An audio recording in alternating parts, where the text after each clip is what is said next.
Hi guys! Welcome back to my channel again. Good morning and good afternoon. So yan guys, pag good morning na naman ang hair transformation natin for today dito sa Cabugao branch.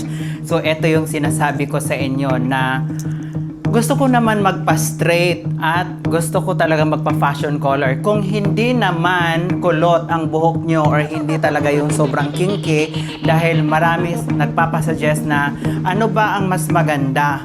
Wavy lang kasi ang buhok ko na hindi naman totally kulot at gusto ko rin mas straight at the same time may fashion color. So kung hindi naman kulot at kinky yung buhok nyo, mas better na i-treatment na lang at fashion color. Kasi once na i-straight nyo yan, so mas nakaka-appreciate kasi tingnan yung fashion color na meron siya ang natural. Kaya kung napapansin nyo, lahat ng hair transformation pagkatapos, meron siyang effect na ganitong wave dahil mas nakaka-akit tingnan talaga ang hair color kung ganito ang effect niya na meron siyang natural wave. Depende yan sa kung ano talaga ang gusto nyo.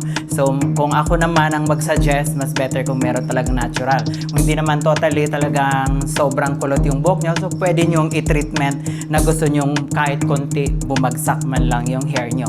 So ang hair situation ni ma'am guys, ito yung pinaka-before niya na talagang kung mapapansin nyo, dati siyang regular client namin. So minsan hindi lang magkatugma yung appointment namin dahil minsan nasa Manila kami or sa ibang branch. So eto, nagkataon na nandito tayo sa Cabugao branch na talaga namang tingnan nyo naman yung hair transformation na napakaganda. So excited na talaga kayo sa pinaka-final touch. So eto na yung pinaka-final touch. At tingnan nyo naman guys, grabe, sobrang napaka-beautiful transformation. Kung mapapansin nyo guys, eto yung request ng client natin na hindi siya totally ash, na talagang more on blonde.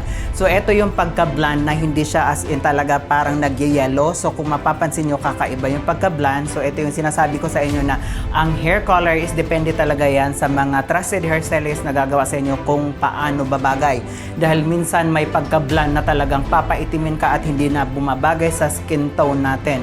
So depende talaga na at magpasuggest talaga kayo una kung yung mga gusto nyong hair inspo na mangyari sa hair nyo kung babagay ba talaga.